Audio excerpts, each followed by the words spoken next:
am Dr. Olanrewaju Samson Olanrewaju from Osun State University, Nigeria. At the university, I lecture in the Department of Urban and Regional Planning. I also facilitate in the Global Affairs and Sustainable Development Institute. The topic I'll be considering is land use transformation and quality of life in peri-urban areas. The objective of this lecture are four. Firstly, I'll be providing a deeper understanding of both the concept of quality of life and land uses. Two, I will give an insight into the linkage of both quality of life and land uses. Using the peri-urban areas of Osogbo metropolis, I will provide empirical evidence of the spatial dimensions of quality of life in secondary cities. Based on this, I will offer recommendations on improving quality of life using land use planning. What is quality of life? As a comprehensive concept, quality of life is utilized to assess societal standards of living in all its aspects. Several studies have provided empirical evidence of relationship between land use and quality of life. These studies include that of Muratidis 2021 and Quinta Soriano et al. 2022. Unfortunately, only a few empirical pathways exist to locally govern land uses to inform and improve quality of life. Therefore, examining quality of life is crucial to understanding livability dynamics and resource management. In Africa, the peri-urban areas of cities are critical to economy and socio-environmental systems. Also, in the same continent, there is a growing rate of urbanization, particularly in the cities, with its implication on land use, transition, and quality of life. Recently, there are concerns that spatial transformation and land use change in African cities do not translate into economic and human development. Yet, the quality of life of peri-urban residents is important because of the systemic relationship between fringes and their city core. Why then do we need to interrogate into quality of life and land uses? Firstly, studies on quality of life offer valuable insights to urban planners, policymakers, and local governments, which will inform planning and development directions. Also, measuring the spatial dynamics of quality of life can assist policymakers and practitioners in improving the balance between urbanization and living environments. Because of the direct human connection to land use, the latter is also connected to their quality of life. You will see in the slide as shown the relationship between several dimensions of quality of life, the social, the economic, and the environmental, and how these interrelate to inform land use, and land use also affect this dimension. And this is more contexted in the new urban agenda. The study area. Osogbo is a secondary city in southwest Nigeria, predominantly agrarian. It has a population of 796,000 persons. With its status as the capital of Osun State, the town has witnessed population growth with improved facilities and spatial transformation of its peri-urban areas.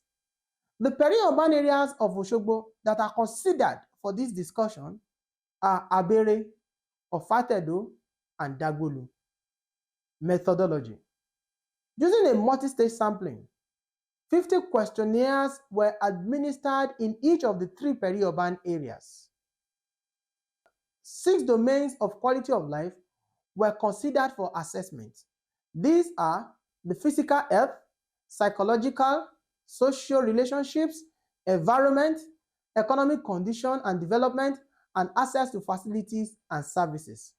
The total score of each quality of life domain was computed for every response, and this was normalized and rescaled to a range of linear rescaling. What did you observe? 1. Majority of the respondents in the peri-urban areas are between the age range of 25 to 44 years. In Dagbolu, for instance, 73.1% are youth, 63% in Abere fall into this category, while 45.2% in Ofatedo are in this category. Majority of the respondents have lived in the area for not less than 10 years. 54% in Dagbolu, 62.5% in Abere, and 46% in Ofatedo. All the respondents agreed that spatial transformations are taking place in the peri-urban areas. There is a high rate of spatial transformation in the peri-urban areas of Osogbo. The developed to undeveloped area ratio is 1:0.5, implying a 50% spatial transformation. Individually, Dagbolu has the highest spatial transformation of 1:0.7, while Abere has the lowest of 1:0.3. Proximity to existing organic residential development, government control, nature of adjoining settlement are the factors that have informed spatial transformation in the peri-urban areas. These peri-urban areas are transforming organically without a guiding master plan. This is as only 20.4% of the buildings are approved by the local planning authority. The major transformations that were recorded in the areas are from agricultural land uses to residential land uses. This transformation is evasive of locals. 80% of the residents of peri-urban areas have experienced loss of their land to new residential estates. For instance, as seen on the slide, a section of Abere has been converted to a residential estate of 500 buildings, which has informed a new lifestyle for the originals. The emergence of new neighborhoods and residential estates reduces access to land and informs livelihood diversification and cultural infiltration. Consequently, there is a transition from an agricultural labor force to a low-skilled labor force, such as bricklaying, carpentry, welding, and others. In Dagbolu, for instance, the economic condition is poor, while access to facilities is also poor at 7.64. The economic dimension of quality of life in Abere is also affected, which reduces to 8.40, while access to facilities is also reduced to 5.10.